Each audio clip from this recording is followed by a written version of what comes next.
Assalamualaikum warahmatullahi wabarakatuh. Rabi'ah Al-Adawiyah, dikenal juga dengan nama Rabi'ah Al-Basriyah, adalah seorang sufi wanita yang dikenal karena kesucian dan kecintaannya terhadap Allah Subhanahu wa Ta'ala. Ia dikenal sebagai sufi wanita yang zuhud, yakni tidak tertarik kepada kehidupan duniawi, sehingga beliau mengabdikan kehidupannya hanya untuk beribadah kepada Allah Subhanahu wa Ta'ala. Beliau, Rabi'ah, diperkirakan lahir antara tahun 713 sampai tahun 717 Masehi, atau tahun 95 sampai tahun 99 Hijriyah, di kota Bashrah, Irak, dan meninggal sekitar tahun 801 Masehi, atau tahun 185 Hijriyah. Nama lengkapnya adalah Rabi'ah binti Ismail Al-Adawiyah Al-Basriyah. Rabi'ah merupakan sufi wanita beraliran Sunni pada masa dinasti Umayyah, yang menjadi pemimpin dari murid-murid perempuan dan zahidah, yang mengabdikan dirinya untuk penelitian hukum kesucian, yang sangat takut dan taat kepada Tuhan. Rabi'ah Al-Adawiyah dijuluki sebagai The Mother of the Grand Master, atau ibu para sufi besar. Karena kezuhudannya, ia juga menjadi panutan para ahli sufi lainnya, seperti Ibnu Al-Farid dan Dunnun Al-Misri. Kezuhudan Rabi'ah juga dikenal hingga sampai ke Eropa. Hal ini membuat banyak cendekiawan Eropa meneliti pemikiran Rabi'ah dan menulis riwayat hidupnya.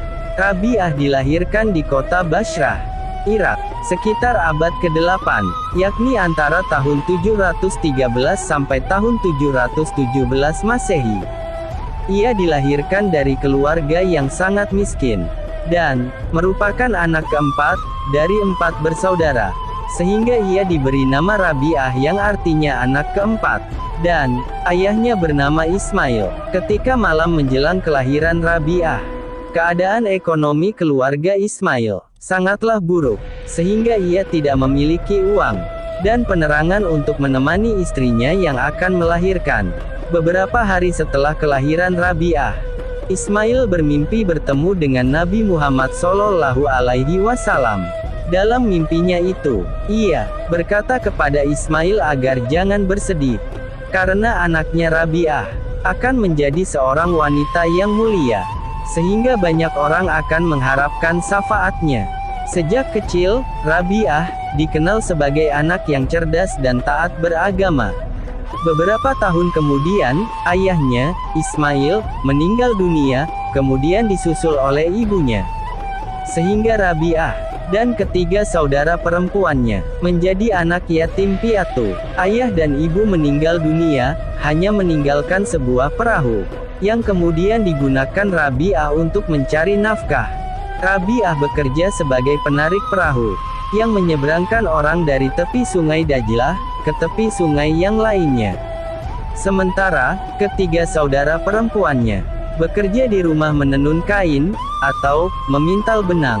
Ketika kota Bashrah dilanda berbagai bencana alam dan kekeringan akibat kemarau panjang, maka Rabi'ah dan ketiga saudara perempuannya memutuskan untuk berkelana ke berbagai daerah guna bertahan untuk kelangsungan hidup. Dalam pengembaraannya, Rabi'ah terpisah dengan ketiga saudara perempuannya, sehingga ia hidup seorang diri. Pada saat itulah, Rabi'ah diculik oleh sekelompok penyamun, kemudian dijual sebagai hamba sahaya seharga 6 dirham kepada seorang pedagang. Pedagang yang membeli Rabi'ah sebagai hamba sahaya memperlakukannya dengan kejam, sehingga Rabi'ah harus selalu bekerja keras sepanjang hari. Dalam suatu malam, Rabi'ah bermunajat kepada Allah Subhanahu wa Ta'ala, bahwa jika ia dapat bebas dari perbudakan, maka ia tak akan berhenti sedikit pun untuk beribadah kepada Allah Subhanahu wa Ta'ala. Ketika Rabi'ah sedang berdoa dan melakukan sholat malam, pedagang yang menjadi majikannya itu dikejutkan oleh sebuah lentera yang bergantung di atas kepala Rabi'ah, tanpa ada sehelai tali pun.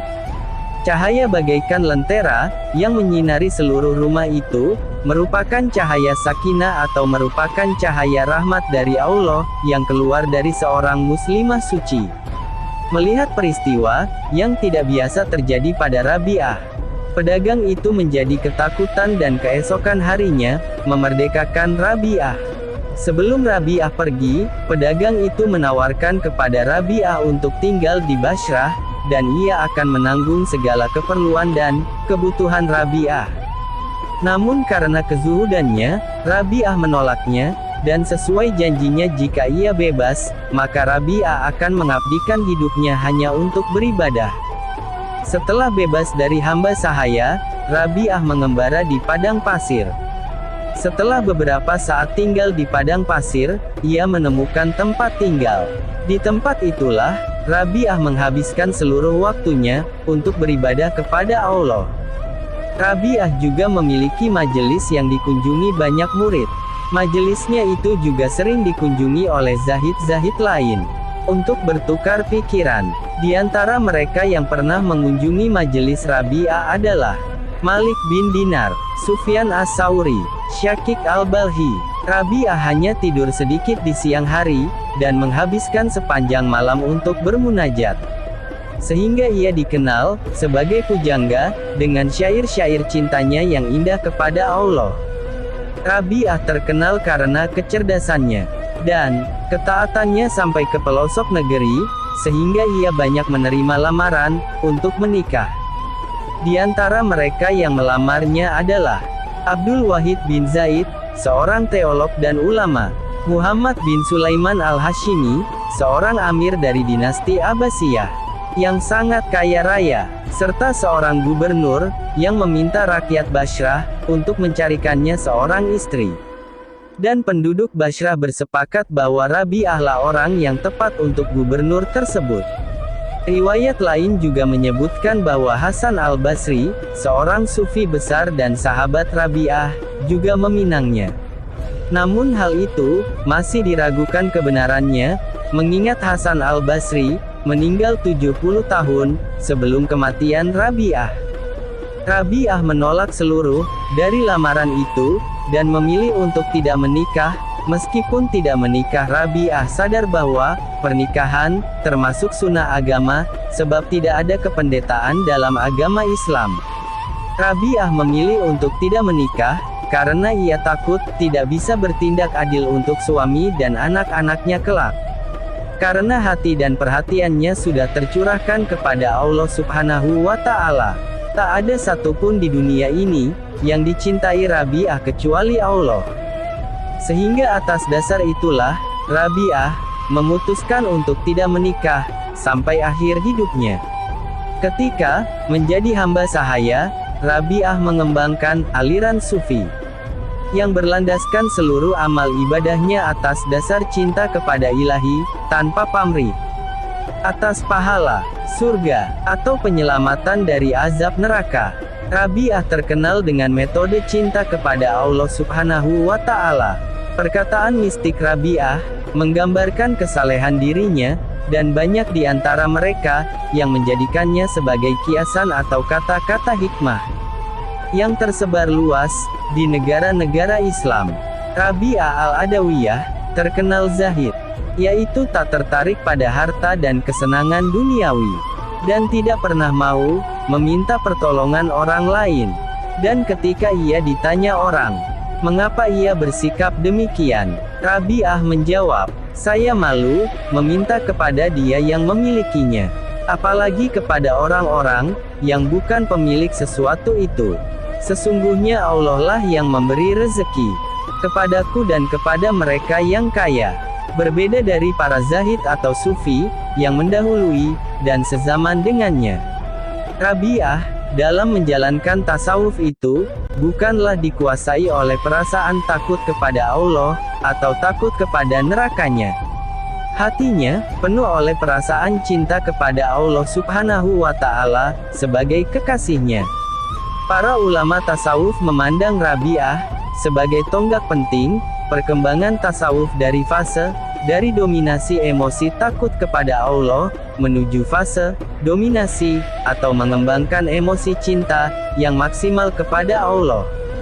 Tingkat kehidupan zuhud yang tadinya direntangkan oleh Hasan al-Basri sebagai ketakutan dan pengharapan kepada Allah. Telah dinaikkan maknanya oleh Rabi'ah, sebagai zuhud karena cinta kepada Allah.